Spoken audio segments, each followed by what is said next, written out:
Assalamualaikum. Waalaikumsalam, mari silahkan masuk. Iya Bu, terima kasih. Halo. Halo Ibu, perkenalkan nama saya Zulfa Ramadika. Kesibukan saya di sini sebagai mahasiswi semester 3 di UIN Sunan Ampel Surabaya. Panggilannya Mbak Zulfa ya? Iya benar Ibu. Ya. Perkenalkan nama saya Fitria Reza Nuraini Madina. Kamu bisa panggil saya Bu Fitria ya. Di sini saya berperan sebagai konselor yang akan membimbing kamu untuk menyelesaikan masalah. Baik Ibu, terima kasih.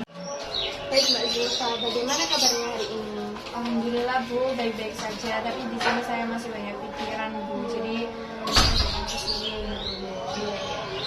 Boleh tahu kesininya naik apa? Tadi diantar teman sih Bu. Oh, diantar teman naik sepeda motor ya? Iya, naik sepeda. Oke Mbak Zulfa, boleh tahu nggak apa tujuan Mbak Zulfa datang ke sini? Ya, tujuan saya datang ke sini itu saya ini mengungkapkan isi dari kepala saya yang lagi amburadul ini Bu. Soalnya saya itu bingung mau cerita ke siapa, akhirnya saya memilih cerita ke konselor saja agar saya juga tidak salah cerita dan saya bisa dapat solusi gitu dari permasalahan yang saya alami saat ini gitu. Oh iya, baik-baik. Jadi Mbak Zulfa nggak perlu khawatir ya kalau mau bercerita kepada konselor, pada saya, karena dalam konseling ini Mbak Zulfa kerahasiaannya akan terjaga karena ada asas kerahasiaan dalam konseling ini. Jadi tidak perlu khawatir dan Mbak Zulfa bisa menceritakan semua keluh kesahnya, semua permasalahannya kepada konselor. Baik, ya, terima kasih ya Ibu sudah jaga rahasia saya nanti. Ya, sama-sama. Baik Mbak Zulfa, untuk selanjutnya sebelum kita memasuki sesi konseling, saya akan menjelaskan untuk perjanjian waktu ya, agar sesi konseling ini bisa efektif. Jadi perjanjian waktu untuk sesi konseling kali ini adalah 10 menit ya Mbak Zulfa. Nanti setelah 10 menit sesi konselingnya akan berakhir. Iya Ibu. Baik Mbak Zulfa, sekarang silahkan diceritakan apa permasalahannya kepada saya. Baik Ibu, saya di sini itu kayak mengalami homesick gitu Bu. Ya. Rumah saya kan jauh ya Bu, sedangkan kuliah saya itu di Surabaya. Nah, rumah saya ini di Solo Bu. Jadi saya itu kalau pulang itu tidak bisa seminggu sekali seperti teman-teman saya yang rumahnya dekat. Nah, dari sini itu saya merasa sedih. Terus saya itu merasa kesepian juga karena di kos itu benar-benar kayak anak-anak itu bisa pulang gitu Bu.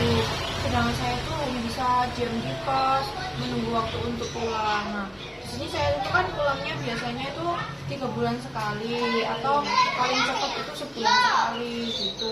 Juga tergantung ada acara atau enggak di rumah gitu. Terus karena saya kan nggak sering pulang itu juga karena terkendala dari biaya toh Bu. Ya. Untuk biaya PP Surabaya Solo kan juga jauh. Jadi ya itu Bu, saya itu sulit gitu Bu, kayak merasa sedih. Oh, jadi begitu ya Mbak Zulfa. Berarti selama di kos ini Mbak Zulfa kalau weekend nggak pernah ada temannya ya? Iya Bu, kadang itu cuma 1-2 orang saja dan itu tetangga sebelah yang saya itu tidak kenal karena saya ini juga agak pemalu orangnya gitu. Iya. Apakah Mbak Zulfa ini setiap malam selalu VC dengan orang tuanya atau bagaimana? Enggak Bu, soalnya saya ini kan ya pemalu ya Bu, saya itu sungkan gitu kalau mau telepon atau ngabari dulu orang rumah. Karena saya juga biasanya itu dikabari dulu, saya nunggu dikabari Bu. Jadi saya itu ya itu tadi karena saya itu malu sungkan ke orang tua saya sendiri gitu Bu, gitu. Agak gengsi sih Bu lebih tepatnya untuk minta VC, minta telepon gitu. Berarti selalu nunggu orang tua dan orang rumah untuk telepon dulu baru Mbak Zulfa bercerita kepada mereka gitu ya? Iya Bu, benar. Iya. Terus selama nggak pulang ini apakah Mbak Zulfa ada kegiatan atau cuma di kos saja? Hanya di kos aja sih Bu. Saya ini sebenarnya mahasiswa kupu-kupu Bu. Jadi ya karena tadi loh Bu, saya kan pemalu ya, mau gabung sama orang banyak itu kayak malu gitu, nggak bisa berinteraksi lebih. Jadi saya lebih baik diam di kosan aja sih gitu. Tapi diam di kosan aja itu juga membuat saya kesepian, apalagi nggak ada temennya. Saya bisa merasakan apa yang dirasakan Mbak Zulfa. Baik Mbak Zulfa, menurut saya ya Kalau setiap malam kalau Mbak Zulfa merasa kesepian itu Mbak Zulfa nggak usah gengsi buat nelpon orang tuanya. Jadi silahkan ditelepon karena pasti orang tua di rumah ini juga menunggu kabar dari Mbak Zulfa. Seperti itu ya. Oh iya Bu, nanti saya coba seperti itu ya Bu untuk menurunkan gengsi saya karena saya tuh orangnya emang gengsian Bu, ke orang tua sendiri aja gengsi apalagi ke teman-teman sama. Iya, ya, saya bisa memahaminya. Tapi kalau Mbak Zulfa terus-terusan seperti itu, nanti Mbak Zulfa malah stres sendiri karena tidak bisa menyampaikan rasa kangennya kepada orang tua. Apalagi Mbak Zulfa juga pulangnya jarang kan? Iya, Nah, seperti itu. terima kasih ya Bu atas sarannya.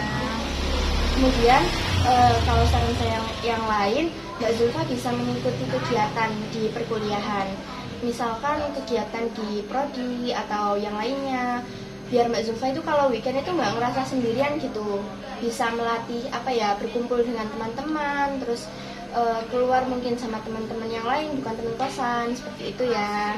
Iya Bu, terima kasih atas sarannya ya Bu. Nanti mungkin saya bisa coba untuk ikut kegiatan yang ada di prodi saja biar saya kan di prodi juga ada teman-teman, nah jadi biar kumpul sama teman-teman juga gitu. Terima kasih ya Bu atas Iya, sarannya. sama-sama Mbak Zulfa. Baik Mbak Zulfa, setelah Mbak Zulfa bercerita kepada saya, bisa diceritakan bagaimana perasaannya saat ini? Jadi perasaan saya setelah bercerita, alhamdulillah saya tuh merasa lega ya Bu, karena juga ada pencerahan gitu dari Bu Fitria. Terus ya alhamdulillah Bu, sedikit berkurang lah beban pikiran saya tentang masalah ini. Baik, alhamdulillah ya kalau begitu. Kemudian tindak lanjut apa yang akan Mbak Zulfa lakukan setelah sesi konseling ini berakhir? Mungkin saya akan mengikuti saran dari Bu Fitria tadi yang lebih baik saya kalau kangen itu nggak usah gengsi atau nggak usah malu untuk mengabari orang rumah gitu, karena itu juga salah satu obat rasa kangen saya yang nggak bisa pulang gitu. Ya, baik.